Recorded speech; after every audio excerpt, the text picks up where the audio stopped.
हरिओम.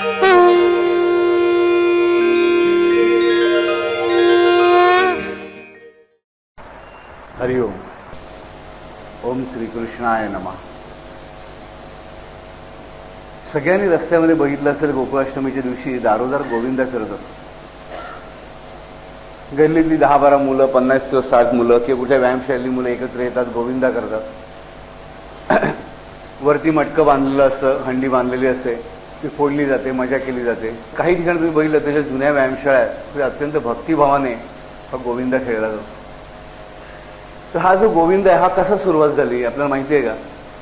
की आपलं कृष्ण दहीहंडी फोडायचा म्हणून आपल्या लोकांनी दहीहंडी फोडायला सुरुवात केली का? हा किती सालापासून एवढी ऐतिहासिक गोष्ट आपल्या कोणाला माहिती आहे का?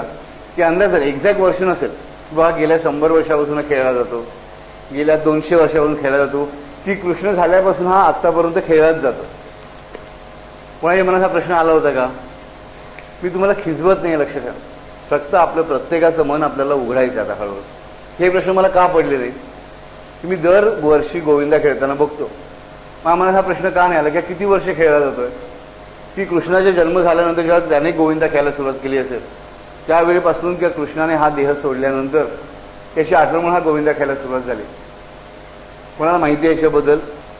ऐतिहासिक संदर्भ कोणाला माहिती आहे की अमुक काळामध्ये गोविंदा खेळला जात होता? ही माहिती आहे. शिवाजीच्या काळामध्ये, ब्रिटिशांच्या काळामध्ये, ज्ञानेश्वरांच्या काळामध्ये, शंकराचार्यांच्या काळामध्ये, हे सगळे श्रीकृष्णानंतरचे पश्चात सूर्य असतात. बरोबर की नाही? कोणी सांगू शकेल त्या गोविंदा कधीपासून खेळला जातो? एक आनंद म्हणून, काही ज्ञान मिळवायचं अशी आपली काहीही मोठी भावना नाही, साधी गोष्ट आहे. हा गोविंदा का खेळला जातो? बरोबर, केवळ श्रीकृष्णाचं स्मरण म्हणून हे नक्की 100% प्रश्नच नाही. पण तरी ह्याच्यामध्ये काही वेगळी अभिव्यक्ती असली पाहिजे, काहीतरी गोष्ट असली पाहिजे. तर गोविंदा खेळला जातो ह्याचे उल्लेख कुठे कुठे ऐतिहासिक वाङ्मयामध्ये सापडतात, ऐतिहासिक पुराणांशी सापडतात. तर सगळ्यात मूळ जे आपल्याला सापडतं ते नेहमी लोककथांमध्ये सापडतं, लक्षात ठेवा. आपण ऐतिहासिक पुरावे जेव्हा शोधायला बघतो तेव्हा अनेक वर्षांपर्यंत भारतामध्ये असा गैरसमज होता की लोककथा म्हणजे काहीतरी भाकड कथा. पण आपल्याकडे काही चांगले सायंटिस्ट होते, चांगले शास्त्रज्ञ अजूनही आहेत. दुर्गाबाई बाबांसारखे अत्यंत महान तपस्वी विदुषी आहेत, ज्यांनी लोककथांवरती आयुष्याचा एक अत्यंत महत्त्वाचा काळ उजळलेला आहे नुसता. मॅक्स मुल्लरसारखी मंडळी होती. डॉक्टर गुंथा मायरसारखा मनुष्य होता. डॉक्टर गुंथा मायरचं नाव किती जणांना माहिती आहे? आपण सगळे महाराष्ट्रीयन आहोत, बरोबर की नाही? मराठी बोलणारे लोक आहोत कमीत कमी. प्रत्येकाला विठोबा ऐकून माहिती आहे ना, खंडोबा ऐकून माहिती आहे. पण विठोबाबद्दल सगळ्यात जास्त माहिती हा डॉक्टर गुंथा मायरला होती, लक्षात. हा एक जर्मन शास्त्रज्ञ भारतामध्ये आला, पुण्यामध्ये वर्षानुवर्ष राहिला आणि विठोबा आणि खंडोबा या दोन दैवतांवरती अफाट आणि अचाट संशोधन केलेलं आहे. माणसाने विचार करायचा आहे की एक अत्यंत परक्या देशातला, परक्या संस्कृतीमधला मनुष्य अत्यंत उच्च विद्याविभूषित आपल्या देशामध्ये येतो का? विठोबावरच्या प्रेमामुळे ह्या भक्तिरसात गुंगून जाऊन आयुष्य सगळे ह्याच्या संशोधनाला वाहून नेतो काय? हे आपल्याला असं त्याचं नावही माहीत नाही. बरा किती वर्षापूर्वी होऊन गेला? जेमतेम 60-70 वर्षापूर्वी, अगदी आत्तापर्यंत. तर अशा माणसाची आपल्याला माहिती का नाही ह्याचा आपण प्रत्येकाने विचार केला. की म्हणजे माझ्या आजूबाजूला अनेक घटना अशा घडतात की ज्याच्याबद्दल मला माहिती नाही. आपल्याला बरीच माणसं आपण म्हणत असतो ना की मला काय बोर झालंय, काय कंटाळा आलाय, काय आयुष्यात रस नाही, कंटाळा आलाय, आपल्याला बोर झालेलं असतं. मग अशा वेळेस आपल्याला हा प्रश्न पडला पाहिजे की माझ्या आजूबाजूला एवढ्या गोष्टी मला माहीत नाही आहेत की ज्या सुंदर आहेत, आनंदकारक आहेत.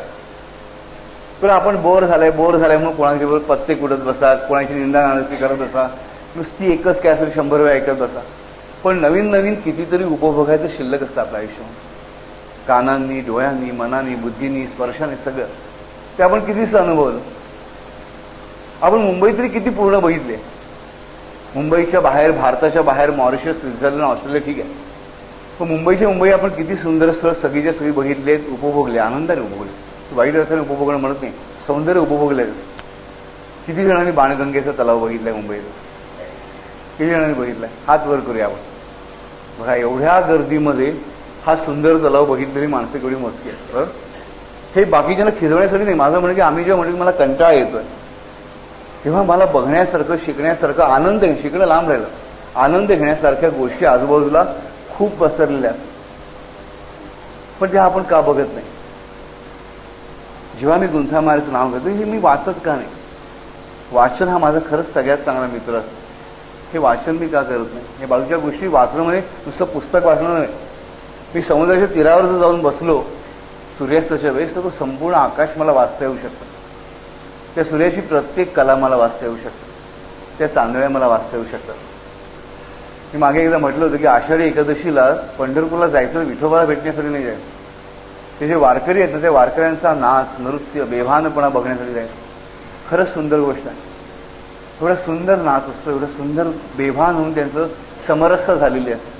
मी ह्या गोष्टी सर्व बघायला मी का शिकत नाही? दरवर्षी आपली लोक नाचतायत, गोपाळकाला करतायत, पण मला दरवर्षात वेगळे पण का दिसत नाही? आपल्याला किती जण असे नाचायला तयार होते, बेभान होऊन नाचायला तयार होते. आजकाल साधी गोष्ट मंगळागौरी नाचायला जागायला सुद्धा बायका तयार नसतात, कारण सकाळी ऑफिसला जायचं. पण याच्यामध्ये एक बेभान होऊन नाचणं होतं, एक मजा होती, एक आनंद होता, एक आउटलेट होते.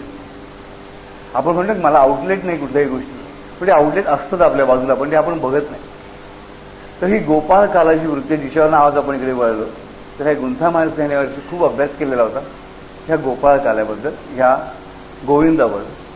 तर त्याच्यामध्ये त्याने जे संशोधन केल्यानुसार इसवी सनच्या 7व्या शतकापासून ह्याचे उल्लेख सापडतात. त्याच्या आधीच त्याला माहीत नाही, पण 7व्या शतकामध्ये सुद्धा गोविंदा खेळला जात होता. ही महत्वाची गोष्ट. हा कुठे कुठे खेळला जात होता? महाराष्ट्रामध्ये खेळला जात होता, कर्नाटकामध्ये खेळला जात होता, बंगालमध्ये खेळला जात होता, गुजरातमध्ये खेळला जात होता, महाराष्ट्रामध्ये, आणि उत्तर प्रदेशात सुद्धा दक्षिण भागामध्ये खेळला जात होता. हे एवढ्या विविध ठिकाणी खेळणारा गोविंद एका विशिष्ट फक्त राज्यापुरता उरलेला आहे, आणि त्याच्याबद्दल त्या लोकांना आपल्याला काही माहिती नाही. मग हा गोविंदा जो खेळला जात होता त्याच्या कशा प्रकारे खेळला जात होता त्या काळामध्ये? तर त्या काळामध्ये गावामध्ये खूप उंचावरती अशी हंडी बांधली जायची. तेव्हा अशा मोठ्या बिल्डिंग नव्हत्या, 10 मजली 11 मजली, की 7व्या मजल्यावर हंडी बांधली, 7,000 रुपये ठेवले, 8व्या मजल्यावर हंडी बांधले, 8,000 रुपये, तसं काही नव्हतं. तर माडाच्या 2 झाडांच्या मध्ये ही हंडी लावली जात होती, म्हणजे नारळाच्या 2 झाडांच्या मध्ये. आणि या हंडीमध्ये 5 हंडी असायच्या एकाच्या एकवर. त्यामध्ये दूध, दही, तूप, लोणी सगळे 5 पदार्थ ठेवलेले असायचे. पैसे बिसे काही नसायचे. आणि असे गावातलीच तरुण मुलं मिळून ती हंडी फोडत असत, आणि त्यानंतर त्याचा काला व्हायचा, म्हणजे दूध दही सगळं एकत्र करून त्याचा प्रसाद केला जायचा. आणि जशी पुरुषांची हंडी तिकडे व्हायची त्याचप्रमाणे स्त्रिया गावातील देवळामध्ये, मुरलीधरा देवस्थान, मुरलीधरा ते कुठल्याच्या देवस्थान देवळामध्ये मिळून सर्व स्त्रियाही खेळ खेळत असत. हंडी नसत फोडत, लक्षात ठेवा. फोडायला हरकत नाही, मी तर म्हणतो डेफिनेटली, काही त्यात पाप नाही आहे. पण त्या काय खेळ खेळत असत, तर ह्या सर्व स्त्रिया मिळून त्या दिवशी गावाच्या बाहेर, त्यांचा आपला सवता सुभा असायचा, पुरुष तिकडे मजा करत असायचा, की ज्यावेळेस ही हंडी फोडली जायची त्याच वेळेस स्त्रियांचा एक वेगळा खेळ चाललेला असायचा, की सर्व स्त्रिया मिळून एका देवळाच्या ओसरीवर बसून शाडूच्या मातीने गाई, गुरं, कृष्ण, गोपी बनवायच्या. आपल्या हाताने बनवलेल्या सगळ्या गोष्टी त्या सजवून नीट ठेवायच्या. आणि त्यानंतर एक गाय, एक बैल आणि एक वासरू असं नीट शृंगारलं जायचं. आणि हंडी फोडून ही मंडळी सगळी तिथपर्यंत पोहोचली की मग त्या सगळ्या मंडळींच्या ज्या गाई गुरं इथे बनवून ठेवलेली आहेत त्यांची पूजा व्हायची. आणि त्यानंतर कृष्णाची भजनं म्हणा, गाणी म्हणा, संगीत म्हणा, पुरुष आणि स्त्रिया एकत्र बसून गातात. त्यावेळेस लहान सहान प्रकारची नृत्य व्हायची. नृत्य फक्त आदिवासी लोकच करत असत, हा समज आपण विरघळून टाकायला पाहिजे. आपलं एक छान पुस्तकं मी तुम्हाला सांगतो की पंडित महादेव शास्त्री जोशीने फार मोठा ठेवा आपला दिलेला आहे, महाराष्ट्र भारतीय संस्कृती कोश. मराठीमध्ये हे 10 खंड निर्माण झालेले आहेत, खूप सुंदर. ज्यांना कोणाला भारतीय संस्कृतीची माहिती करून घ्यायची असेल त्यांच्यासाठी आपल्या महाराष्ट्र राज्याने हे प्रकाशित केलेलं आहे. अत्यंत स्वस्तामध्ये, खूप कमी किमतीमध्ये हे अमूल्य धन, अमूल्य खजिना महादेव शास्त्री जोशींसारख्या त्या व्युत्पन्न पंडितांनी दिलं आहे. खूप मजा येते वाचा. आणि असं वाचन करत तासून तास बसलं तरी हरकत नाही, पण काय 1 पान, 2 पान, 3 पान माहिती असं, मी आपला मोकळा वेळ मिळाला, कंटाळा आला, 2 पानं वाचली, आनंद घेतला, पुढे गेलो. अशा सुंदर सुंदर गोष्टी या भारतीय संस्कृती कोशाने आपल्याला दिलेल्या आहेत. त्याच्यात आपल्या अशा गोष्टी असेल की फक्त नृत्य हा काही आदिवासी लोकांचाच भाग नव्हता. आपण नाचतो म्हणजे आपण आदिवासी झालो असं काही होत नाही. तर त्या ठिकाणी या सर्व स्त्रिया पुरुष म्हणून गाणी म्हणत असत, तिकडे नृत्यही होत असे. परंतु या सगळ्यामध्ये एक नजाकत होती, एक लज्जत होती, एक पावित्र्य होतं आणि तरी आनंद होता. आणि त्याच्यानंतर मग अक्षरशः आपण जसे होळीला रंग उडवतो तसे सर्व स्त्रिया आपाप समाधान पुरुष आपापसामध्ये रंग खेळत होतो. गोकुळाष्टमी रंग खेळण्याची आयडिया आपल्या बऱ्याच लोकांना माहित नाही, पण त्या दिवशी रंग खेळला जात होता. तर ह्या प्रकारे हा जो गोविंदा खेळला जातो, ह्या गोविंदा खेळायला का सुरुवात झाली, तर ह्या गोविंदा का खेळायला जातो याच्याबद्दल एक लोककथा आहे, खूप सुंदर लोककथा. आणि लोककथा कशी आहे, तर ओरिसा प्रांताच्या पुढचे काही लोक आणि आपल्या विदर्भ प्रांतामधले त्याच जमातीचे काही वंशज लोक हे स्वतःला रुक्मिणीच्या गावचं समजतात, की आम्ही रुक्मिणीचे माहेरकडचे लोक. तर हे लोक एक त्यांच्या समाजामध्ये एक लोककथा विस्तृत झालेली आहे की एक ज्या दिवशी रुक्मिणीला रथावर घेऊन श्रीकृष्ण रुक्मिणी हरण करतो आणि द्वारकेला घेऊन येत असताना रस्त्यामध्ये श्रीकृष्णाच्या चाकाची गती हळूहळू कमी होते. श्रीकृष्णासारखा सारथी आणि श्रीकृष्णाचे घोडे आहेत ज्यामध्ये आदिमाय रुक्मिणी बसलेली आहे, तिचा जो हा रथ आहे त्याची गती कुंठित व्हायला लागते. आणि मागे कोणी शत्रू नाही आहे, कारण शत्रूचा संहार केलेला आहे श्रीकृष्णाने, पण ही गती थांबते कशी.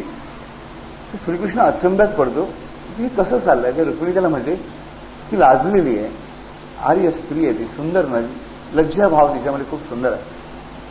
तर ती श्रीकृष्णाला काही बोलत नाही, फक्त नजरेने चाकाकडे बघते. श्रीकृष्ण बघतो त्या चाकाला ओळंबून एक स्त्री येते, एक तरुण सखी रुक्मिणीची त्या चाकाला धरून आलेली असते की जिथे रुक्मिणी असेल तिथेच मी असेल.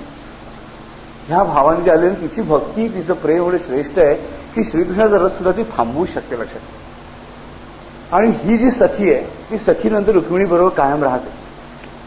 आणि नंतर श्रीकृष्ण आणि रुक्मिणी जेव्हा देहत्यागाच्या गोष्टी सत्यभामेशी करतात, त्या आयुष्यभर भांडलेल्या ह्या दोन सवती सत्यभामा आणि रुक्मिणी, सत्यभामा खूप भावूक होते आणि रुक्मिणीला म्हणते की तुम्ही चाललात, मला मागे ठेवून चाललात, कारण राज्य ह्या सांबपुत्राकडून मी चालवावं व्रजाकडून ह्याची तुमची इच्छा, तुमची इच्छा मला शिरोधार्य आहे.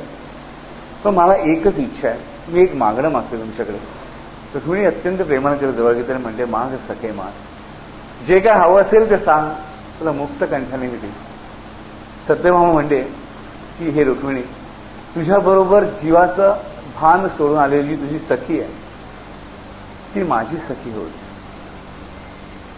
आपण गणित करतो ना, अ बरोबर ब आणि ब बरोबर क म्हणजे अ बरोबर क, हा भाव इथे लक्ष ठेवा. त्या सखीचा रुक्मिणीवरील भाव आणि रुक्मिणीचा त्या सखीवरील भाव त्या सत्यभामेला किती पूज्य आहे बघा. रुक्मिणी गेल्यानंतर ती सखीवरचं सत्यभामेचं प्रेम हे सत्यभामेला साक्षात रुक्मिणीचंच दर्शन आणि सौख्य देतं. श्रीकृष्ण स्वतः सुद्धा अत्यंत परमकृपाळू आहे, प्रेमळ आहे. त्यालाही सत्यभामेचं सत्यप्रेम माहिती आहे, तिचंही प्रेम दयाभाव त्याला माहिती आहे. तो तथास्तू म्हणतो. रुक्मिणीची सखी आहे, तथास्तू म्हणते कोण? श्रीकृष्ण. तर रुक्मिणी हसते, सत्यभामाही हसते. असं पहिल्यांदा होतं की दोघीही हसतात.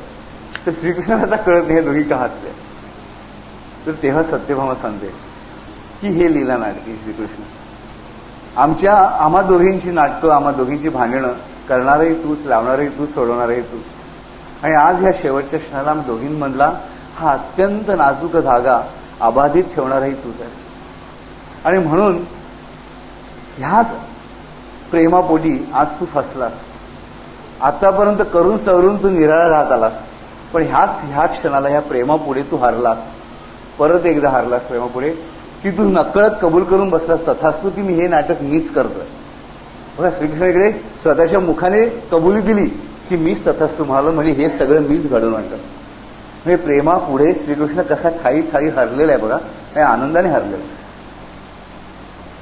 श्रीकृष्ण आणि रुक्मिणीला सत्यभामा निरोप दिला आणि त्यानंतर श्रीकृष्ण निघून गेल्यानंतर धावत तिथे येतो तो सुदामा.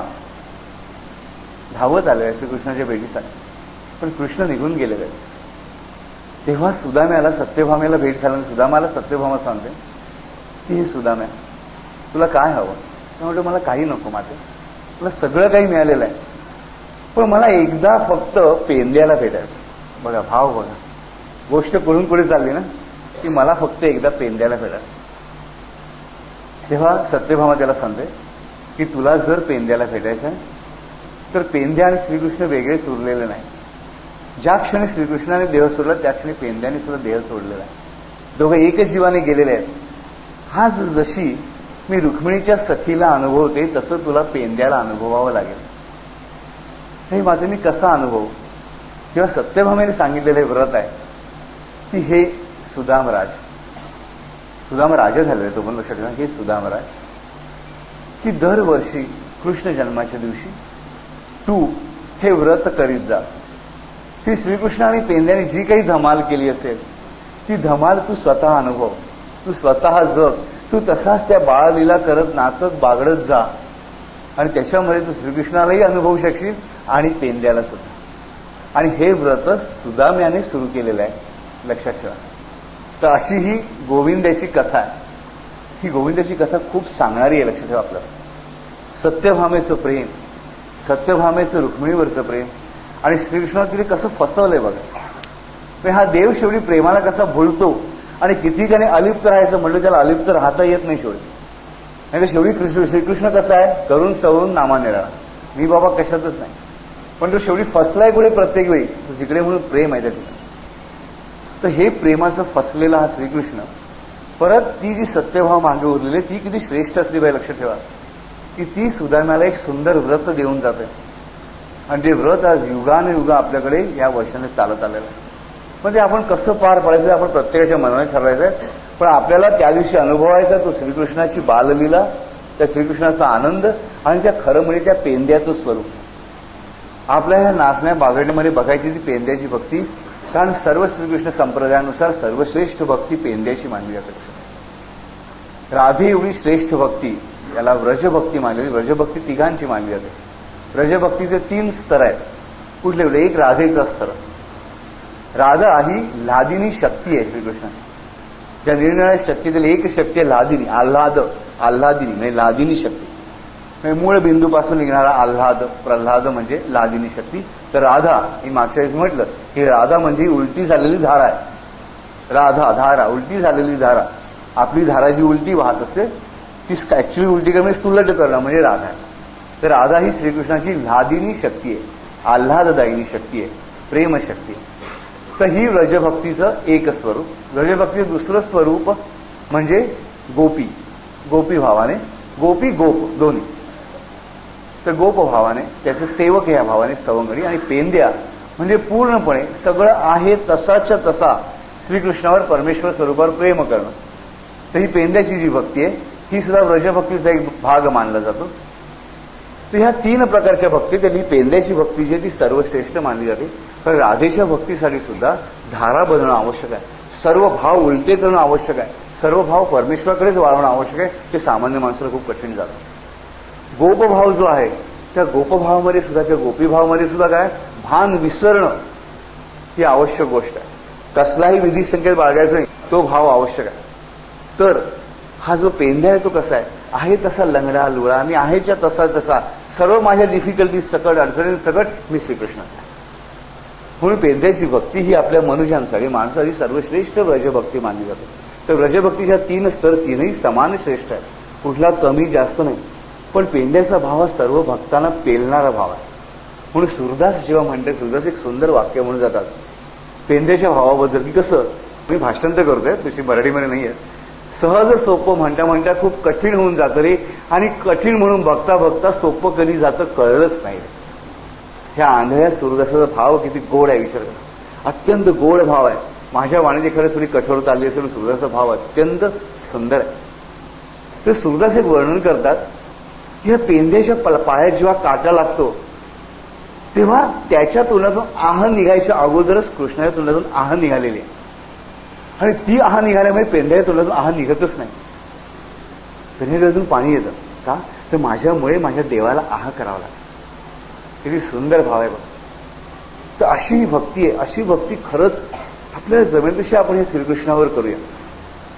आता श्रीकृष्णाचं नाव आणि त्याच्या गोष्टी बघत बघत आपण पुढे चाललेलो आहोत. तुम्ही म्हणाल बाकीच्या नावांबद्दल आपण गोष्टी का नाही बघितल्या, फक्त ह्याच नामाबद्दल गोष्टी का बघितल्या, तर त्याच्याबद्दल आज आपल्याला विचार करायचा की श्रीकृष्ण. आपण मागच्या वेळेस पहिल्या वेळेस बघितलं की कृष्ण म्हणजे काय. तर परत मला आज एक गोष्ट सांगितली, कृष्ण म्हणजे काळा रंग नव्हे, लक्षात ठेवा. तर घननीय रंग, ही सृष्टी निर्माण होण्याच्या अगोदर जो रंग अस्तित्वात आहे तो घननीळ कृष्ण रंग आहे. तो काळा रंग नव्हे, तो घननीळ कृष्ण रंग आहे. तर हा घननीळ कृष्ण रंग हा काळाच रंग असला तरी तो घननीळ आहे. आकाशात नभ जेव्हा जमा होतात तेव्हा जे काळे मेघ दिसतात तो जो वर्ण आहे तो वर्ण आहे. आपण एक जर गोष्ट बघितली, आपण प्रिझमचा एक्सपेरिमेंट बऱ्याच जणांनी केलेला असतो की त्यातून पांढरा लाईट गेला की यातून 7 रंग आपल्याला दिसतात. बरोबर. जर आपण एका कागदावरती हे रंग मिक्स केले मूलभूत रंग त्यातून काळा रंग निघतो. माझा हे कसं की जर आपण सगळ्यांनी घरी प्रयत्न करून बघायला हरकत आहे. काही जणांनी केलेलं आहे, मला सांगितलं की सगळे रंग एकावर एक मिसळत गेले तर शेवटी काळा रंग तयार होतो. ऍक्च्युली पांढरा रंग निर्माण व्हायला. बरोबर. मग हे कसं काय नाटक आहे आपण सगळ्यांनी घरी करून बघूया की लाल रंग, हिरवा रंग, पिवळा रंग, निळा रंग, बाकीचे रंग त्याचे शेड्स आहेत. त्यामुळे हे 4 रंग आपण मिक्स करून बघूया समप्रमाणामध्ये कुठला रंग निर्माण होतो. तर काळा रंग निर्माण. बरोबर. पण हे सगळे रंग जेव्हा मिसळले जातात तेव्हा काळा रंग उत्पन्न होतो. तर हे सगळे रंग जेव्हा एकजीव होतात तेव्हा पांढरा रंग उत्पन्न. ही महत्वाची गोष्ट लक्षात घ्या. आणि पांढरा हा रंग आहे, पांढरा हा रंग आहे. आणि एक निरंग अवस्था आहे जी आपण पाण्याची अवस्था म्हणतो. या रंग नाही, पाणी काय पांढरा आहे का नाही, निरंग अवस्था आहे. प्रकाश किरणाची अवस्था कुठली आहे, त्याला रंग नाही आहे पांढरा, ते निरंग आहे. बरोबर. प्रकाश किरण आपल्याला दिसतात तर डोळ्याला नाही दिसत. आकाश निळ का दिसतं, शास्त्राचं कारण आपल्याला सगळ्यांना माहिती आहे. काय कारण, तर त्या वातावरणात येत असताना फक्त निळ्या रंगाचं जे किरण आहे ते ऍब्सॉर्ब केले जात नाही त्या आवरणाच्या भागाकडून, ते उत्सर्जित केले जातात. म्हणून आपल्याला फक्त निळा रंग दिसतो, बाकीचे रंग ऍब्सॉर्ब केले जातात. तर हा जो प्रकाश आहे बेसिकली ह्यामध्ये सगळे रंग आहेत पण तरी तो निरंग आहे. असेल तर सफेदच जवळ म्हणायला हरकत नाही. पण हेच रंग जेव्हा एकमेकांमध्ये मिसळले जातात तेव्हा काळा रंग तयार. आणि मागे म्हटलं की सत्याचा रंग हा कृष्ण रंग आहे, घननीळ रंग आहे. कारण सत्य काय, जे कायम आहे ते सत्य. आणि सर्वाच्या आधी काय होतं तर हा घननीळ रंग आहे, हा कृष्ण रंग आहे. जेव्हा काहीही नव्हतं तेव्हाची जी अवस्था आहे ती घननीळ अवस्था आहे. अजस्य नाभी, वेदामध्ये जी अजस्य नाभी म्हणजे विष्णू नाभी म्हटली जाते की जिचा रंग खरा घननीळ आहे. तर सर्व विश्व उत्पन्न होण्याच्या आधी जी अवस्था आहे ती घननीळ आहे, कृष्ण वर्णाची आहे. आणि सर्व जग जेव्हा परत विलीन पावेल, लय पावेल, ते परत या घननीळामध्येच विलीन पावणार आहे. आणि ते शाश्वत आहे. आधीही तेच होतं, नंतरही तेच असेल. मग सफेद रंग म्हणजे काय, प्रकाश म्हणजे काय आणि अंधकार म्हणजे काय, आज आपल्याला त्याचा विचार करायचा की जर आपण प्रकाश आणि अंधकार ह्या 2 गोष्टी सत्य आणि असत्य म्हणून मानत असतो की सत्याचा प्रकाश पडला, अंधार झाला, काळोख दाटून आला, म्हणजे सगळं असत्याचं राज्य झालं, कलीचं साम्राज्य झालं, मग ह्या 2 गोष्टी विरोधी टोकाच्या आहेत का, मुळीच नाही. की आताच आपण 2 विरोधी लोक बघितली, सगळे रंग मिक्स केले नसते तर काळा रंग तयार झाला. आणि जर सगळे रंग एकजीव झालेले असतील, जिकडून जे निर्माण होतं, जे लय पावतात, त्याला रंग नाही, निरंग आहेत. तर इथे लक्षात ठेवण्याची गोष्ट की आदिम सत्य म्हणजे ब्रह्म, जिकडे काहीही नव्हतं ते ब्रह्म जे आहे ते कसं आहे, त्याला काही गुण नाहीत, कसलाही गुणधर्म नाही. त्याच्यामध्ये जेव्हा ही इच्छा उत्पन्न झाली की एकोस्मी बहुस्या, त्या क्षणी ते ब्रह्म स्पंदन पाहू लागतं. आणि त्यातलं पहिलं स्पंदन म्हणजे प्रणव, ओंकार. हा पहिलं स्पंदन आहे. आणि हे स्पंदन समानपणे संपूर्ण ब्रह्मामध्ये पसरत चाललेलं आहे, अजूनही पसरत आहे, कारण ते अनंत आहे. त्या क्षणापासून आजच्या या क्षणापर्यंत ते पसरतच. आणि ही जी स्पंदन आहे ती स्पंदन हळूहळू एकत्र येऊन किंवा विभाजन होऊन अनेकाविध स्पंदन निर्माण झालं. आणि जेव्हा अनेकाविध स्पंदनं एकत्र येतात तेव्हा त्यातून मॅटर उत्पन्न होतं. ही वेगवेगळी स्पंदनं म्हणजे शक्ती आहे. आणि वेगवेगळी स्पंदनं जेव्हा विशिष्ट प्रकाराने एकत्र येतात तर त्यातून मॅटर उत्पन्न होतं, म्हणजे पदार्थ उत्पन्न होतं. मग त्यापासून वेगवेगळ्या प्रकारची शक्ती उत्पन्न होते. आणि जी स्पंदनं तशीच्या तशीच आहेत, ज्यांच्यामध्ये विकृती उत्पन्न झालेली नाही, एकमेकांना मिसळलेले नाहीत किंवा अलग झालेले नाहीत, ती स्पंदनं ज्याला आपण शेष शक्ती म्हणतो परमेश्वराची. कारण जी स्पंदनं प्रेरित झाली त्यांनी विश्व उत्पन्न केलं ती माया. आणि जी स्पंदनं तशीच्या तशीच आपला कार्यकारण भाव सांभाळून राहिली ती स्पंदनं म्हणजे शेष शक्ती. आणि ही जी स्पंदनं अनाहतपणे अनंत आहेत, म्हणून शेषाची मुखं अनंत आहेत ना, आणि ही स्पंदनं सुद्धा अनंतच आहेत परमेश्वराचा. तर ही जी स्पंदन आहे शेषाची ती सुद्धा घननीळ वर्णाचीच आहे, म्हणून शेषनाग सुद्धा घननीळ आहे. आता इथे परत पावले मला की हा शेषनाग जेव्हा लक्ष्मण म्हणून जन्माला येतो तेव्हा तो गोरा पान आहे, जेव्हा तो बलराम म्हणून जन्माला येतो तेव्हा तो गोरा पान आहे. पण मूळ शेषनाग मात्र घननीळ कसा, कारण तो अविकृत आहे.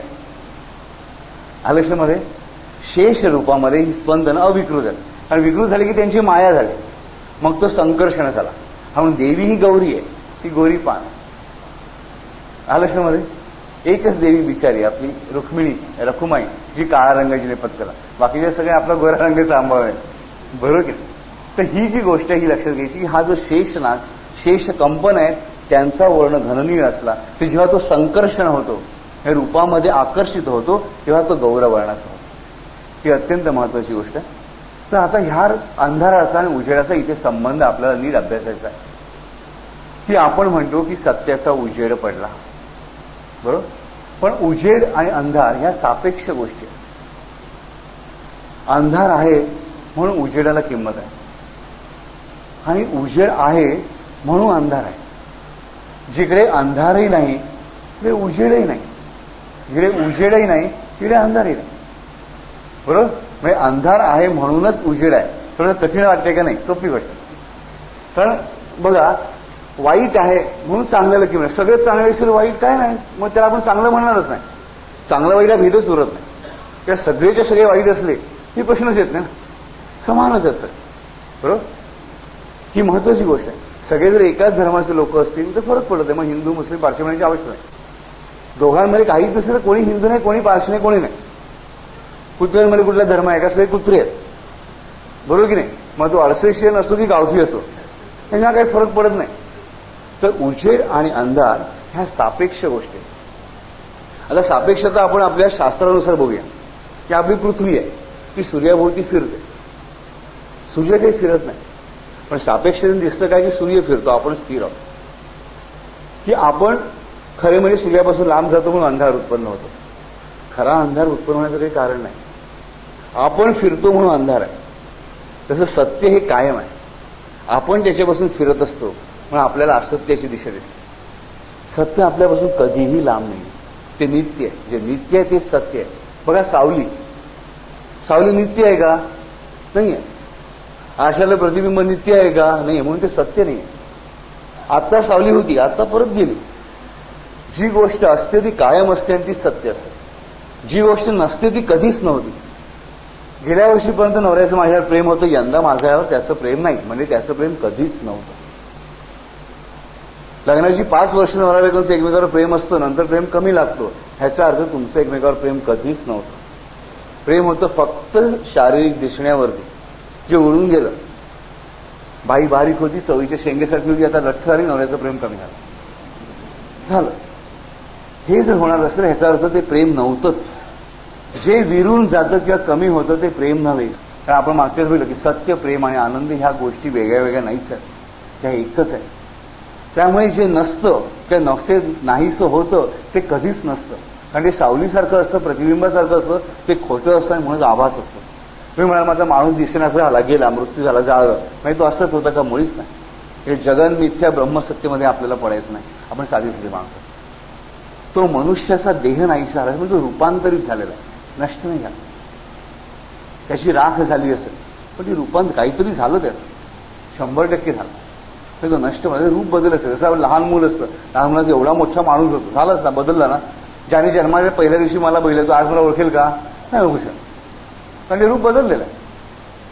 म्हणजे ते नाश पावलेलं नसेल, नष्ट झालेलं नसेल, तर ते रूपांतरित झालेलं असतं. तर जे नसतं ते कधीच नसतं आणि असतं ते कायमचं असतं.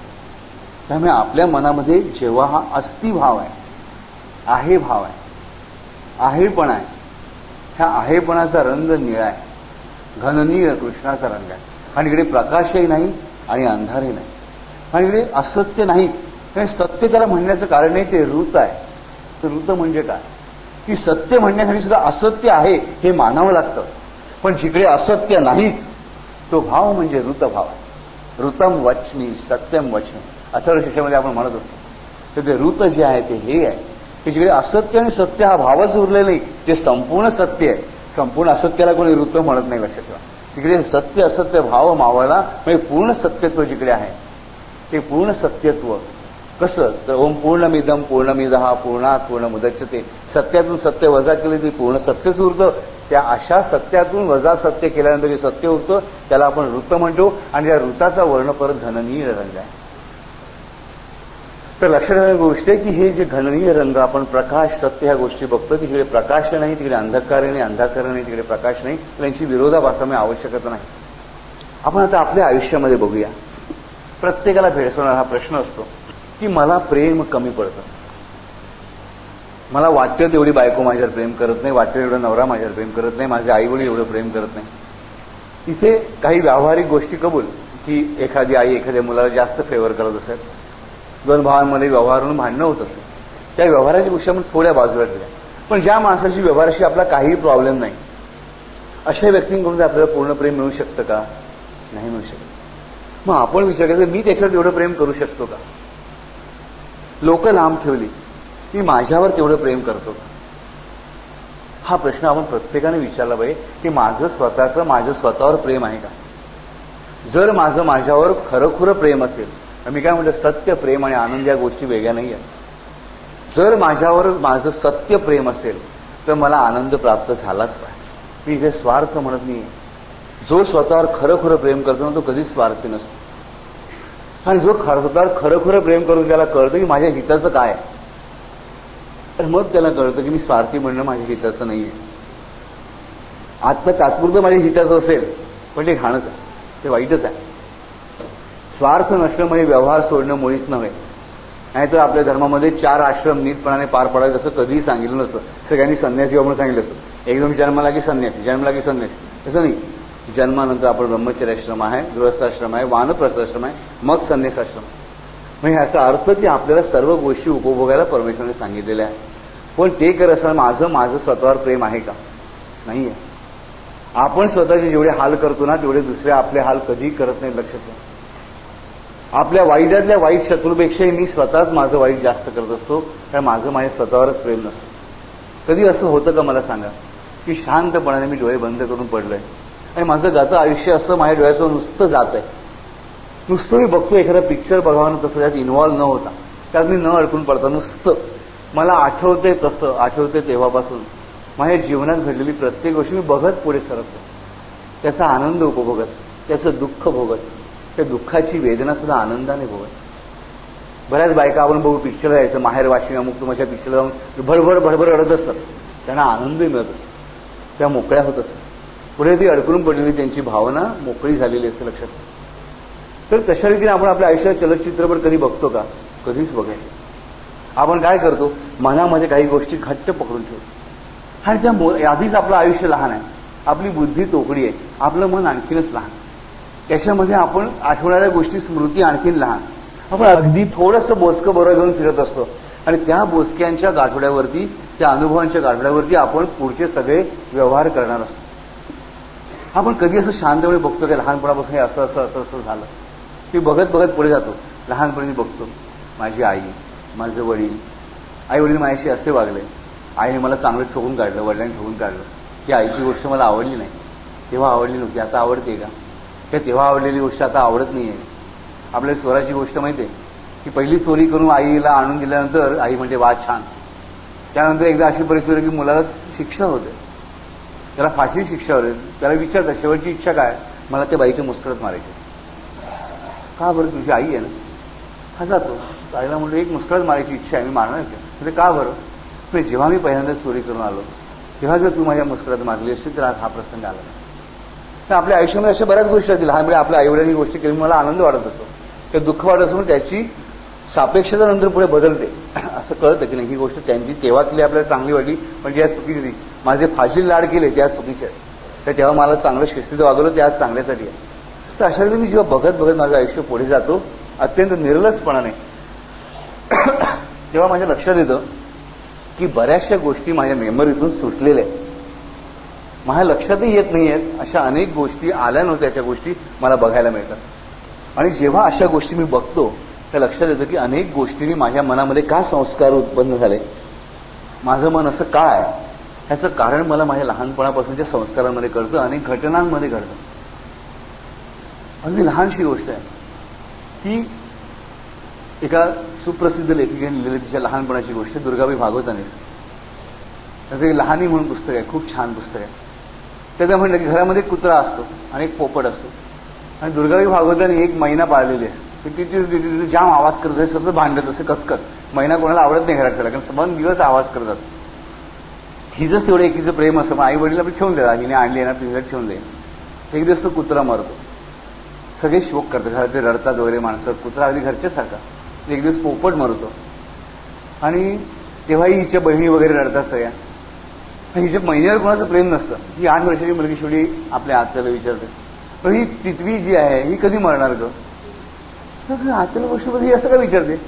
शेवटी 10व्या प्रश्न विचारून उत्तर देते आत्याला, अगं काय ही कोणालाच आवडत नाही. आता बघ ना, आपला कुत्रा, मोत्या कुत्रा गेला, हा पोपट गेला, लोक त्यांची आठवण काढून चांगलं बोलतात. ही मेल्यावरती लोक हिच्याबद्दल चांगलं बोलतात. लक्षात घेण्याची गोष्ट आहे की हा संस्कार पुढे दुर्गाबाई भागवतांनी मनात बाळगलेला आहे की मृत्यूनंतरची गोष्ट. आणि त्या माऊलीने हे नीट बघून आपलं अॅनालिसिस जगापुढे ठेवलंय की माझ्या आयुष्यामध्ये अशा बऱ्याच गोष्टी मी शिकलेल्या असतात. ह्या गोष्टी अशा का घडतात? माझ्या आयुष्यामध्ये अशी मनात अंधाराची भीती काय, एखादा काळोखाची भीती आहे, काळोखाची भीती का उत्पन्न झाली माझ्या मनामध्ये? मग अशा गोष्टीमध्ये नका काढ. शांतपणे माझ्या जीवनाचं चरित्रपट बघूया.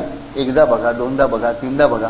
कधीतरी एखादी गोष्ट अशी आढळेल की रात्रीच्या वेळेस आईने भीती घातली होती, थांब तुला बाथरूममध्ये कोंडून घालतो काळोखामध्ये. ती भीती त्या मनाची माझ्या मनात अजून राहिलेली आहे आणि अजूनही मी अंधारामध्ये कुठेतरी थोडासा घाबरतो. अशा रीतीने जेव्हा माझं आयुष्य प्रत्येक जण आपण बघतो तर अनेक गोष्टींचे उलगडे सहजपणे होतात आणि मला माझं स्वतःचं बळ प्राप्त होतं. पण असं आपण किती वेळा करतो? कारण आपल्याला हे बघायची भीती वाटत असते.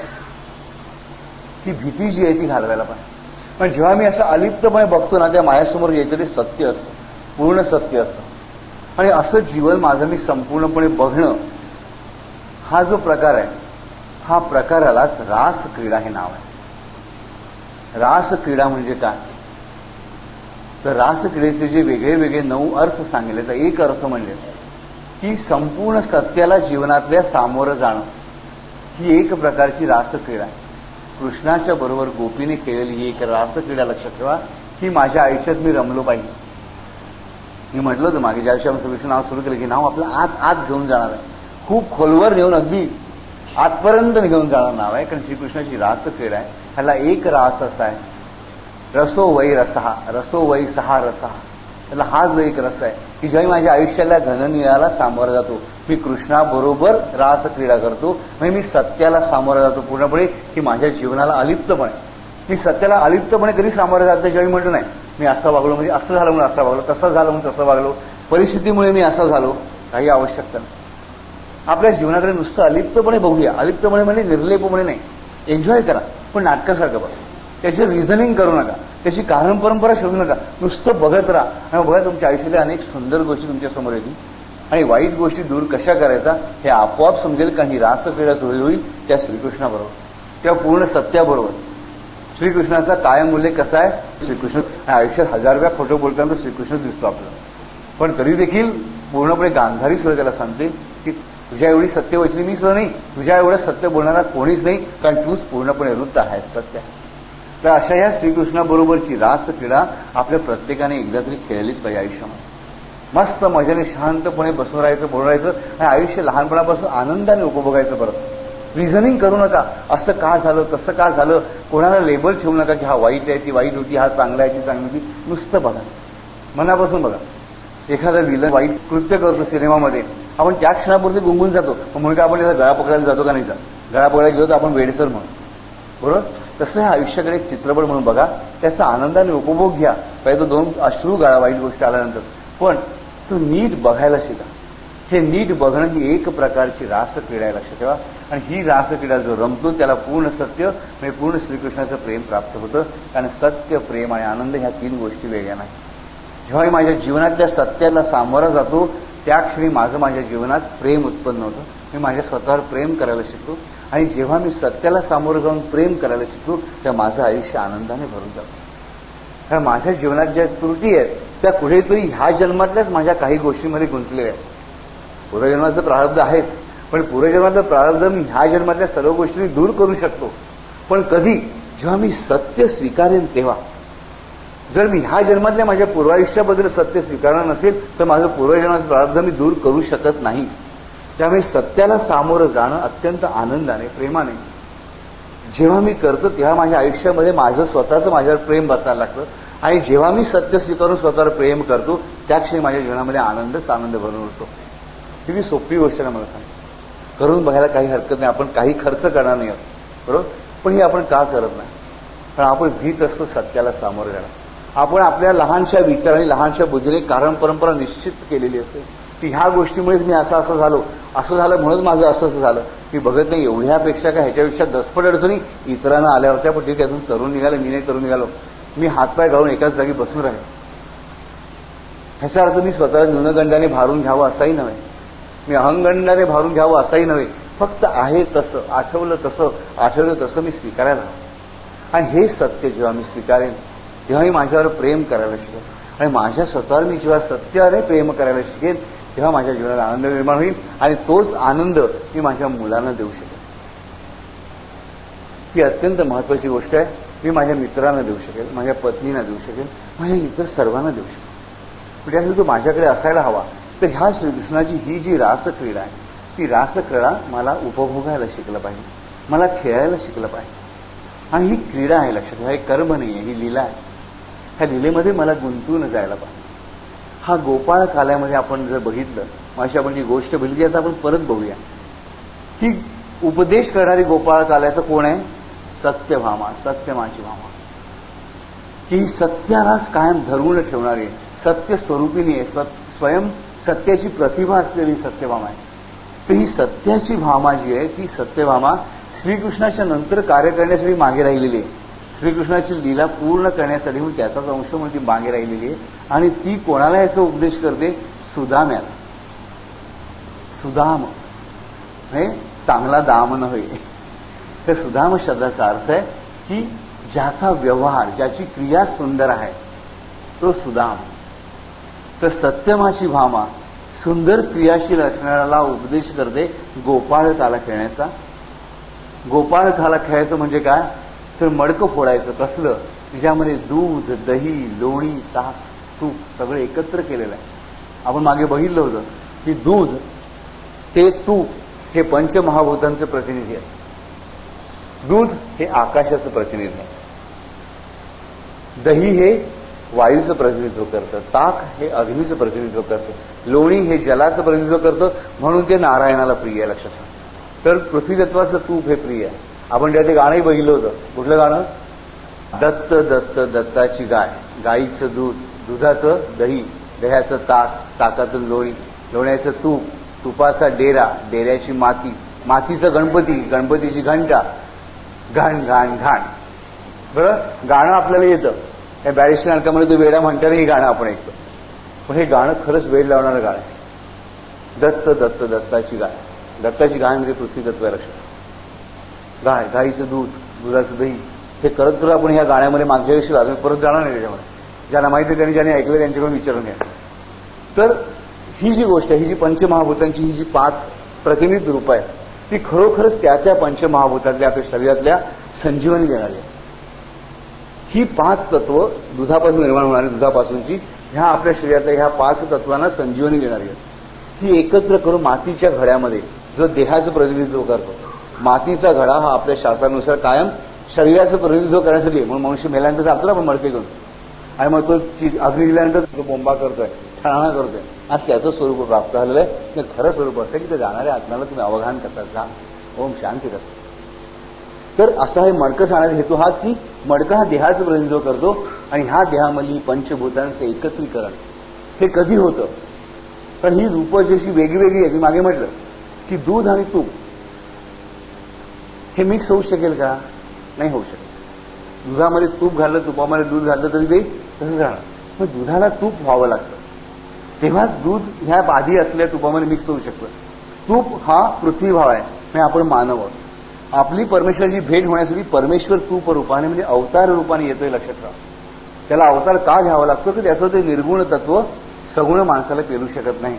म्हणून त्याच्यासाठी आपल्या भक्तांसाठी अभक्तांना भक्त करण्यासाठी दुधाचं तूप होतं. म्हणजे हा निर्गुण निराकार परब्रह्म सगुण साकार परब्रह्म होऊन अवतार. तर हा जो सगुण साकार पूर्णावतार श्रीकृष्ण आहे त्याची आठवण म्हणून काय केलं जात आहे, ह्या पाची धातूंना एकत्रित करून मातीच्या घड्यामध्ये एकत्र केलेलं आहे आणि उतरण ठेवते. त्याच्यावर एकावर दुसरा माणूस, दुसऱ्यावर तिसरा माणूस, चौथा माणूस, अशी एका विशिष्ट पिरामिडल सिस्टीममध्ये ही माणसं वर जात आहेत. आपल्या मस्तकाने ते मडकं फोडत आहेत. ब्रह्मरंध्र खरी क्रिया की ब्रह्मरंध्रामध्ये सर्व स्थान आहे. आपण ते ब्रह्मरंध्राने ते मडकं फोडतो त्या भागाने. कसलं मडकं, जे देहाचं प्रतिनिधित्व करतं. आणि हे आपण देहाचं मडकं फोडायचं असतं एकजीव करून पंचमहाभूत ही पंचतत्व एकत्र करून आपल्या शरीरामधली. आणि शरीरामधली पंचतत्व जेव्हा एकत्र होतात तेव्हा त्यातून उत्पन्न होतं काय, तर महाप्राण. शरीरातली पंचतत्व एकत्रित अवस्था म्हणजे महाप्राण आलक्ष्यामध्ये. आणि शरीरातली पंचतत्व वेगवेगळे असतात एकत्र मिसळून जाणं म्हणजे देह आलक्ष्यामध्ये. परत येते मी, कठीण नाही आहे. सगळे रंग मिक्स केले, काळा रंग. सगळे रंग एकजीव सफेद रंग. पंचमहाभूत शरीरातली एकजीव होणं, एकजीव म्हणजे महाप्राण. आणि ती वेगवेगळ्या स्वरूपामध्ये एकत्र नांदणं म्हणजे देह. तो काळा रंग आहे, हा प्रकाश आहे. तर ह्या प्रकाशाची ही उपासना आहे. ह्या घननीय प्रकाशाची उपासना आहे, ह्या पूर्ण सत्याची उपासना आहे की ह्या श्रीकृष्णाने जे लीला धारण केल्या, संपूर्ण आयुष्यामध्ये त्याने जे जे काही चांगलं दिलं त्या चांगल्या दिलेल्या गोष्टींमुळे मी जे काही शिकायचा प्रयत्न करतो. एक महत्वाची गोष्ट मी शिकतो की त्याच्यावरची रासक्रीडा. त्या रासक्रीडेमधले हे पहिलं पाऊल म्हणजे माझ्या आयुष्याकडे तितक्या निर्लेपपणे बघणं. म्हणजे जी खिचडी तयार झालेली आहे, मिसळ तयार झाली माझ्या आयुष्यामध्ये, ती दूर करून ह्या पाचही माझ्या वासना ज्या पंच ज्ञानेंद्रियांच्या पंचकर्मेंद्रियांच्या की ज्यांची अधिसत्ता ऍक्च्युली या पंचमहाभूतांकडे आहे, तर त्यांना मी अलग करतो, एकजीव करतो. त्यांच्यात हा तरतम भाव मी ठेवत नाही. जेव्हा मी सत्याकडे जातो, माझ्या आयुष्याकडे सत्याकडे बघतो, आनंदाने बघतो, त्याचं सिंबॉलिक स्वरूप म्हणून मी हा गोपाळ काला खेळतो. आणि सांगणारी कोण आहे, सत्यमाची भामा सांगते कोणाला, सुदाम्याला. तर हा गोपाळ खाला तिकडे मी खेळतोय, पण तो प्रतीक रूपाने खेळतो. जसं बाई गळ्यात मंगळसूत्र बांधते ही प्रतीक आहे. मंगळसूत्र म्हणजे तिचं सौभाग्य आहे का नाही, तो नवरा जो आहे तो तिचं सौभाग्य असतं. मंगळसूत्र त्याचं फक्त प्रतीक आहे. तसं गोपाळ काला हे खऱ्या काल्याचं प्रतीक आहे. आणि तो काला आहे, लक्षात ठेवा, कृष्ण हेही लक्षात ठेवा.